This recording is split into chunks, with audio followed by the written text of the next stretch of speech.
Washington. Sometimes diplomacy is the art of going in two directions at once, and the Trump administration seems to have chosen that sweet spot of ambiguity, for now, in managing its continuing confrontation with North Korea. President Trump has paused his little rocket man rhetoric and boasts about the size of his own nuclear button. He's insisting this week that talk of a U.S. military strike, which he had encouraged, is completely wrong, and calling for discussions with North Korea under the right circumstances. A fragile détente seems to have begun. North Korea hasn't tested weapons in more than a month and is talking to the South. North Korean athletes and spectators will attend the Pyeongchang Olympics. The U.S. has delayed scheduled military exercises until after the last gold medal is awarded. Call it speed skater diplomacy, if you like, but the table for negotiations has at least been set. Trump administration diplomacy is like the oft-quoted description of New England weather: if you don't like it, wait a while. But at least through late February, we're likely to experience a thaw on the Korean Peninsula, and it's interesting to explore what it means. Trump is already taking credit for the success of peace through strength, and you can't dismiss his argument that firmness brought some benefits. But the real winners in this round are probably North Korean leader Kim Jong Un, who pivoted toward diplomacy in a January 1 speech, and South Korean President Moon Jae-in, who responded positively to the overtures.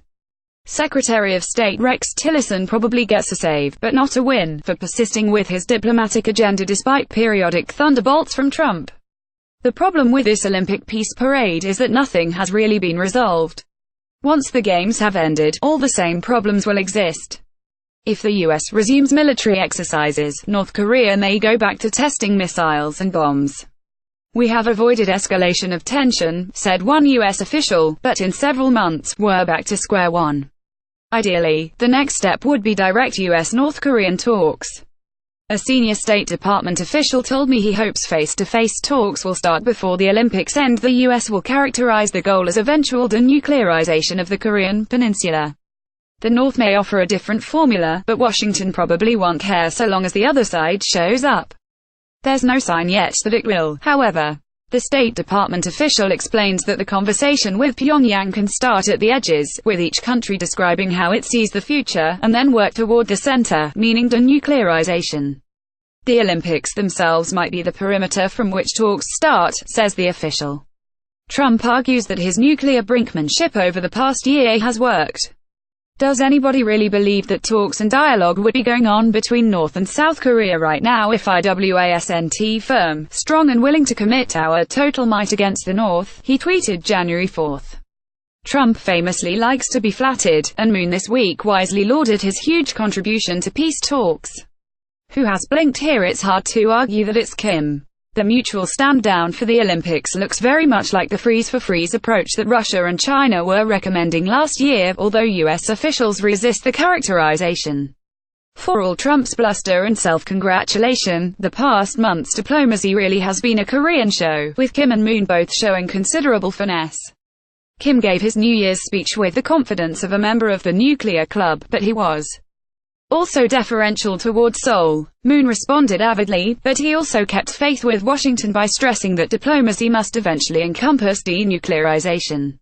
What the Trump administration can take credit for is building a robust international coalition around the demand that North Korea must eventually give up its nuclear weapons. Russia and China have joined in a series of UN Security Council resolutions sanctioning North Korea, and this slow squeeze is beginning to hurt.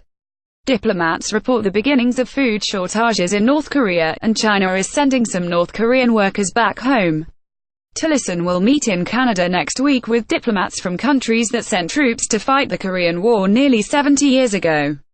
That gathering is meant to signal global solidarity and resolve. But it will also highlight the failure of the US-led coalition, so far, to stop North Korea from becoming a de facto nuclear power. A pause for the Olympics, and then, alas, the crisis resumes. See 2018. Washington Post writers group David Ignatius can be reached via Twitter, @IgnatiusPost.